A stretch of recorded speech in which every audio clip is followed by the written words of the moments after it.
Ladies and gentlemen, she's back. Someone that I made a video on 5 years ago is finally back.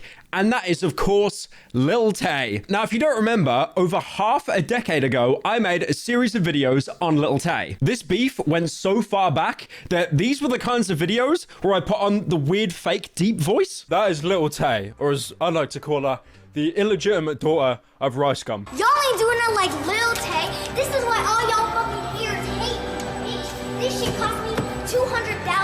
I'm only 9 years old. I ain't got no license, but I still drive this sports car, bitch. Your favorite rapper ain't even doing it like Lil Tay. So if you didn't know, Lil Tay was an 11-year-old girl living in LA, and her entire bit was basically she was a huge flexer. She would always show off massive amounts of jewelry, bags, money, and would constantly rub it in your face that her bag is worth more than your rent. My toilet costs more than your rent. Everything in my bathroom costs more than your rent. And now we be living in the hills. See that view? Y'all don't have that view. And I be holding your mama's rent. This bag cost me a Lamborghini, and I worked hard. So I did some videos making fun of her, and so did pretty much every single commentary channel at the time. And then after a while, Lil Tay just completely disappeared from the internet. She vanished. She despawned. She went into the nether realm and never came back. Only up until recently, when a couple of months ago, I made another video on her when she actually resurfaced. And this is because there were allegations going around that apparently she passed away. This was an article spread around by TMZ and it was quickly debunked. And she actually came out herself saying, no, I'm not dead. I'm still here. Now, this is a very weird situation because like I said, Lil Tay came back now. This is someone I used to make fun of. But honestly, I really respect the comeback. She's probably done it in the best way possible. She's been completely open and transparent with her situation. And more importantly, how her parents behind the scenes and managers have not been good people and really been taking advantage of her. Because as we know, when a lot of celebrities and e-celebs, they dip for a while. When they come back, the only thing they have to shill is some kind of cryptocurrency or some kind of NFT. So Lil Tay came back to live streaming. And like I said, for someone that hasn't really been around for 5 years, she has had a massive amount of following. She did a live stream on Instagram, and this live stream nearly amassed 100,000 viewers. That is crazy. And on this stream, there were no memes, there were no goofs. It was basically her talking about the situation behind the scenes, why she had to stop being Lil Tay, and a lot of personal drama. Now, this is one of the main reasons why Lil Tay quit. There was a lot of things going on behind the scenes, a lot of dodgy scenarios. Now, even though the following she has on the Instagram Live was insane, there were still a lot of detractors, a lot of people that kind of assumed that she was crying wolf. Like, for example, the whole situation with TMZ where she apparently passed away. She said herself that she didn't perpetuate that rumor, but it did get everyone to remember Lil Tay before she actually made her career debut again. So a lot of people assume that she faked the story herself, spread it around everywhere, and now she's just adding lies on top of lies. And there was also a lot of other weird situations as well. Like, for example, there were so many videos of Lil Tay where she was flexing a luxury car, despite the fact she was like 4 years old at the time. She couldn't actually drive. And apparently a lot of these people that had their cars used for videos didn't actually consent to it. They see this little kid flexing that it's their car, and they got really angry because of that. Oh my goodness, my Lamborghini, one of my 19 Lamborghinis in the Hollywood Hills is being used. It's being used by a toddler for Instagram videos. I don't even think TikTok was their thing back then. Jesus. So she also goes on to say that a lot of people have been like fraudulently claiming to be her manager. I have no idea on earth why you would claim to be Lil Tay's manager, someone that basically disappeared for 5 years and had their net worth completely tanked through the floor. There have been a shit ton of random ass people, frauds, who have claimed to be my manager. I have never had a manager. All those people are con artists. They're exploiting my name for clout and for industry credit. And then she's also gone on to say that the person to actually perpetuate the death hoax originally wasn't her, but it was her dad. And the dad allegedly tried to do this weird kind of crossover with a manager to use her fake death to, you'll love this part, to shill a crypto. He was working with this other con artist that was claiming to be my manager, and they had a crypto coin together. Their plan was to fake my death and then promote the crypto coin. Of course it's to shill a crypto. It's always a crypto or an NFT. I said this earlier. Did you know Madonna was doing an NFT? You know now. It looks awful. There are videos of it online. It looks terrible. My journey through life as a woman is like that of a tree.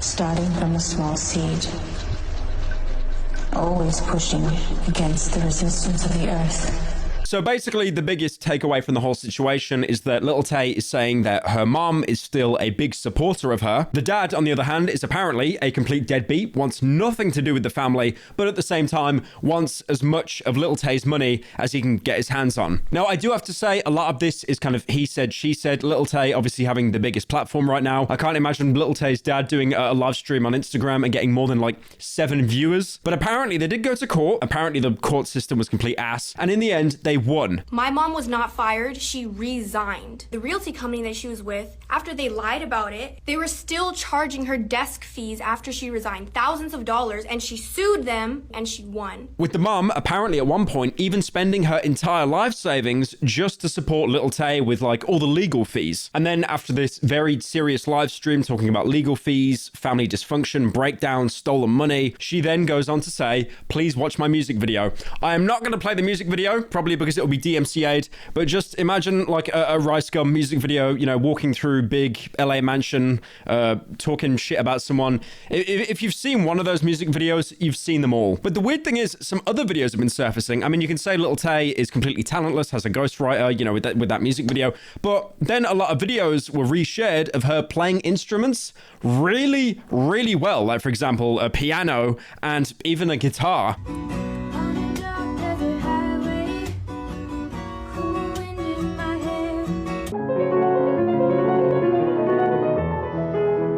So clearly she spent the last couple of years offline, like honing her skills, learning instruments. I mean, good on her. In the spare time that I've had, I made like overly long game review videos and daily commentary videos. Shit, I gotta learn like an instrument or something, man. This is kind of sad. Now, Lil Tay did definitely not forget about the YouTube scene that made loads of videos on her. And of course, in this story, yet again, we have to talk about Tumaz. Girl.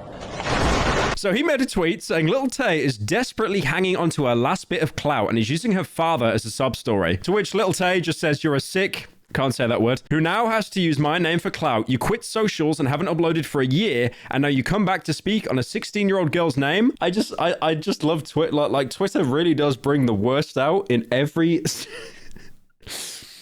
single human. To which Tumad then replies saying this you with something totally off topic. 9-year-old Instagram star Lil Tay apologizes for using a racist slur in a video. Quotes, I'm not racist at all. I really do love the Twitter discourse. You could bring up something from so long ago and it might not even be completely relevant to the situation, but you'll still use it as ammo anyway. And then after that, Lil Tay deleted her tweet, probably because if you're calling someone that online, that is probably one of the fastest ways to get suspended. One thing I love about this video is even though it's been 5 years, it's been a long passage of time, Lil Tay still begins with the bit by saying, everyone is broke. Every hater that is watching her right now, they still haven't got their money up.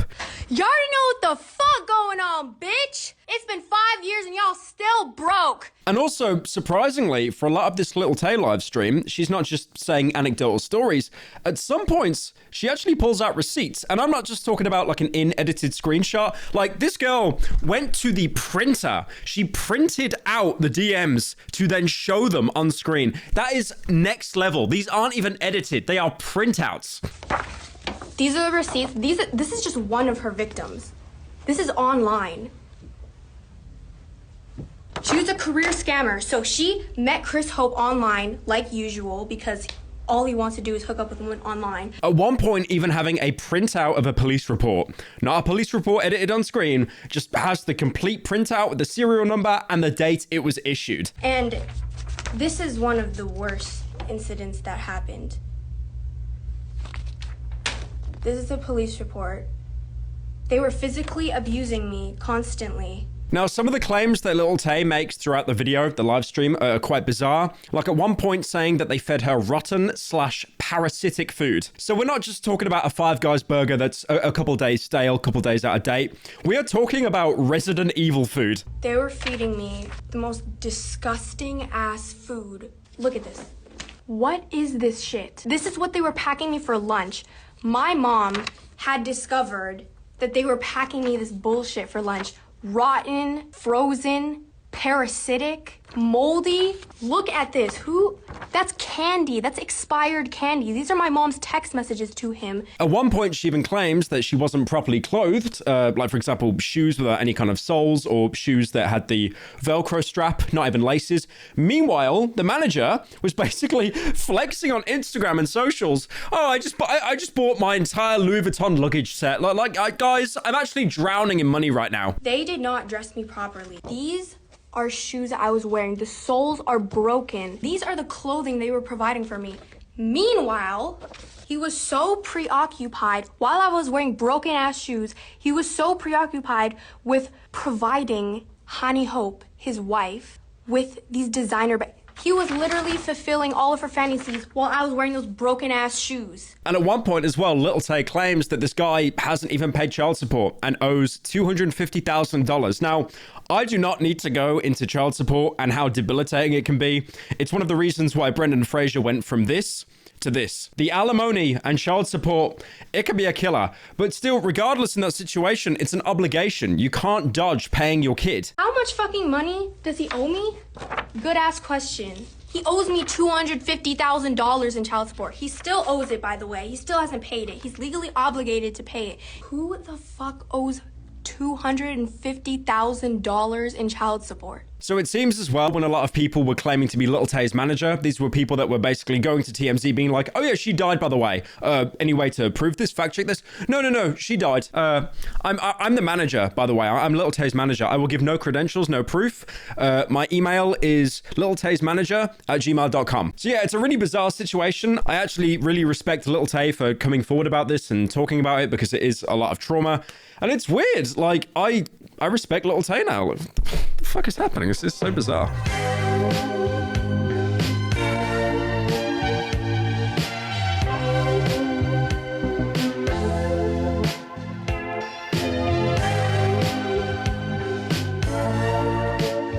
This is actual cancer. Like, I mean, why did I put on this voice? This sucks.